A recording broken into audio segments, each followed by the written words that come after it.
It is Monday, April 28th, and signs of summer are finally in the air.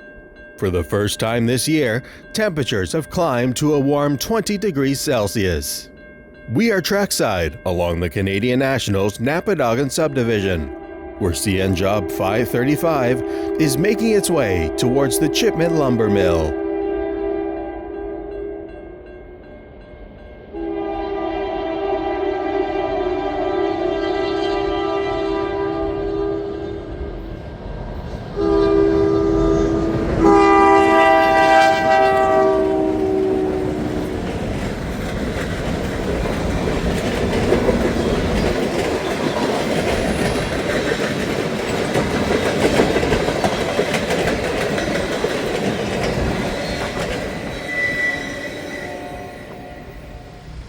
Access to the mill requires the train to exit the main line and enter the Grand Lake Timber Spur, where track speed is a measly 10 miles per hour.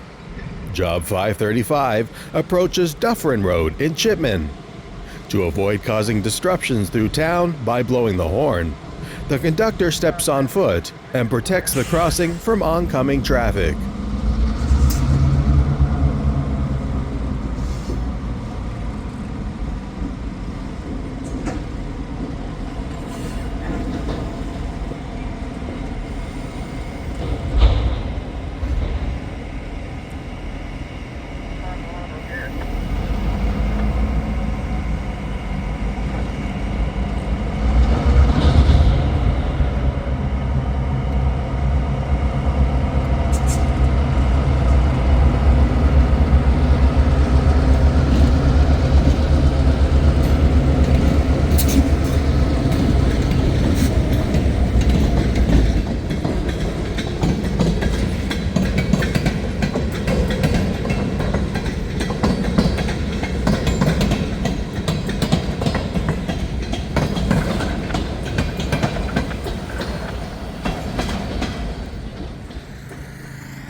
Grand Lake Timber is situated right in the heart of downtown Chipman. Upon arrival, the crew's first task is to pick up 9 loaded centerbeam cars. After uncoupling with the empties, the locomotives run light and reverse down the spur to the mill.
Only then does the crew briefly pause, confirming the warning system is engaged and allow oncoming traffic to adhere to the crossing's activation.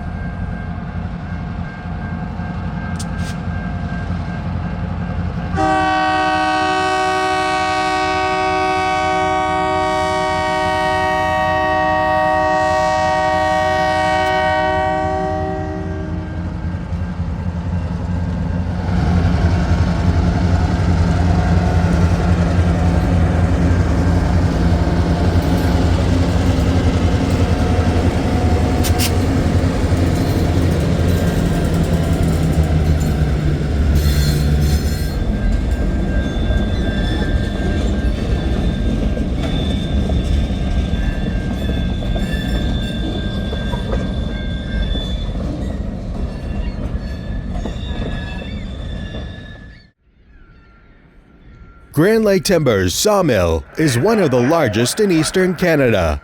Owned by J.D. Irving Limited, the mill underwent a significant $37 million modernization in 2014, boosting its production capacity by 60% and enabling it to process smaller logs into dimensional lumber for the North American market. Today, the mill operates around the clock, employing over 340 people and producing approximately 360 million board feet of dimensional lumber annually. Just by being here a short time, I can guarantee you that there are more of these guys flying around than there are employees. 45 minutes later, Job 535 is back. With the loaded centerbeam cars now out of the way, the crew begins the next move, reversing down the spur with a fresh cut of empty centerbeams, ready for loading at the mill.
With the empty centerbeams spotted at the mill, Job 535's work at the Grand Lake Timber Sawmill is complete, as the conductor secures the gate behind them. Now, the crew will recouple to the string of loaded centerbeams and begin the slow journey back towards the main line.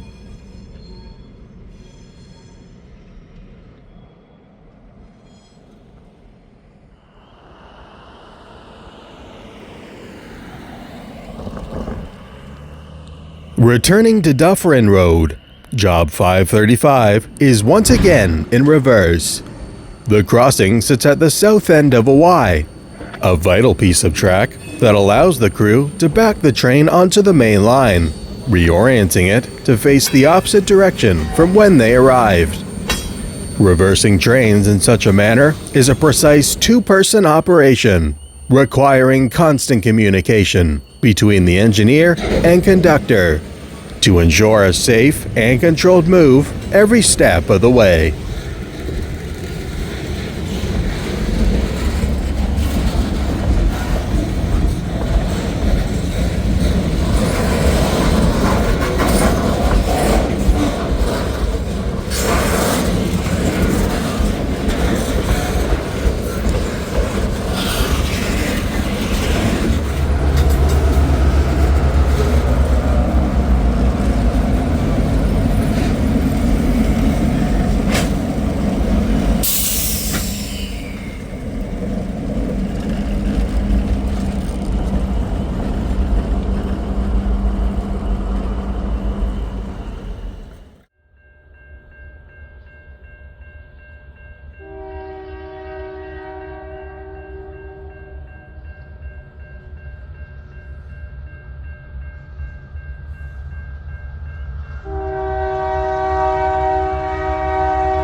Changing our position 6 miles to the east, we are now at Bronson. Despite being on milepost 38, this is the first paved grade crossing on the Napadogan Subdivision, as all 38 miles of track are literally in the middle of nowhere, a testament to just how remote this stretch of railway really is. The clear signal is for a late-running eastbound container train, CNZ 120.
Detector, Napadogan, 3-8. No alarms. Temperature 4. C. Total axle 304. Speed 60.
Napadogan, 5-4. No alarms. Temperature 17C. Total axles 428. Speed 23. Détecteur RCN, Napadogan, 5-4. Aucun problème. Température 1-7C. Total essieu 4.